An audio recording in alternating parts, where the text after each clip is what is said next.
Okay guys, we're at Ken's house today. He's been kind enough to let us down and do his layout. He's just north of Chicago, just like I am. And I'm going to give you over to him right now and let him talk to you about his layout. Ken? And what would you like to know about my layout? Well, how big is the room? The room is 55 feet long, and this section here is 40 feet. And it goes through a couple other parts of the room too, right? Right. Doing a freelance UP layout, going from Cheyenne west to somewhere in the northwest. You're looking at Tom Burlington Northern pulling some coal cars. That's $39.85. You said this was a Challenger, right? Yes.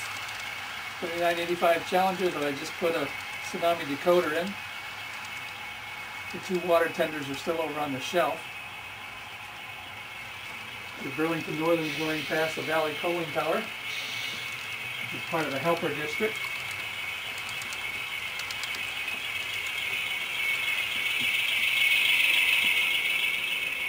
We're going downhill on a single track main, which will turn into a double track main. What is the grade on the climb here?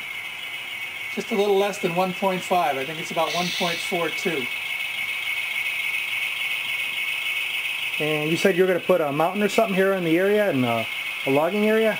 Right, in between there is going to be a mountain. This side will be a logging area, the other side will be a little town. Connected to the Y for turning the helper engines around.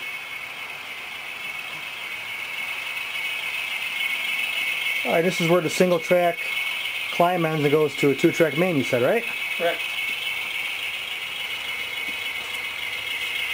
Now you're switching over onto the eastbound side. Now, what kind of track were you using? ME code 83 on the main and code 70 on the sidings and yards. And you said you had some hand-laid switches too, right? Yeah, they're all fast track switches. Code 83 and code 70. Everything on the main is number 8. Minimum radius is 40. Alright, so where are we going now with the engine? We'll head eastbound back toward Cheyenne. I haven't officially named the towns in between yet.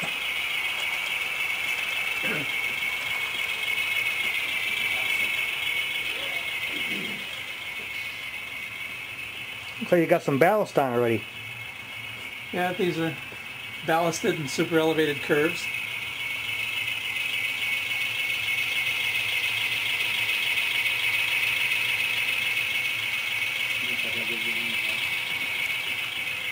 Alright, so where are we going now?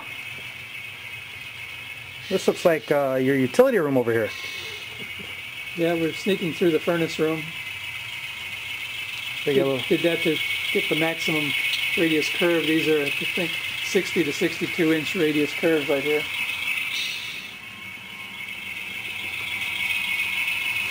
And you painted these backdrops? Yeah, they were first shot experiments. They're awesome though. Those are good clouds.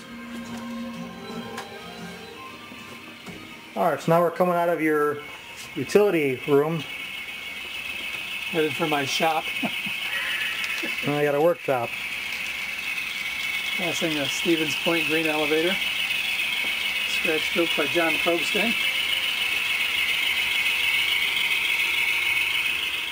Okay, Rich, you're on camera. That's okay, you're really close. I want to make sure you're on the right track. You're good. This is the stairway that comes into down to your basement, it looks like. Right. And here's the workshop. What's that there in the back? Union Pacific Big Boy 4007 Overland brass. Very nice. Tsunami decoder installed by me. With much pain and effort finding all the screws. This should be fun. Now, who made this signal tower over here? This is a very nice tower. I've seen this before. That's Overland brass. A lot of little pieces you see on the shelf here used to be on the John Probsting Sioux line in his basement, but he passed away. And you looked at the Great Model Railroads 2002, some of these little wooden bridges and stuff you will see in that article, as well as that grain elevator that he made. Very nice. Is your switches still nice? All right. This is the Cheyenne yard we're coming into. That's so awesome. And this looks like an engine facility back here. Yes, Cheyenne engine facility. Cheyenne coaling tower, 350,000 gallon water tank, 650 ton coaling tower, 150,000 gallon oil tank, sanding tower, 15 track roundhouse. Now, does that turntable work? Yes. Very cool. And then below this, you have, looks like you have some staging and a helix. Right. So 38 inch radius helix, which will give me westbound trains coming out of Omaha. That starts down there and it comes up, looks like back there in the corner. Correct. That was sweet. That was a sweet run, man. That was sweet.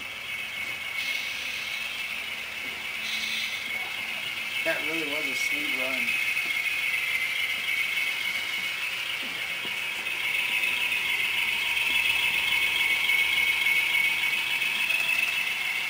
The coaling tower there was made by Randy Kaufman. He's the guy who designs and builds these right clamps. It also came off of John's layout.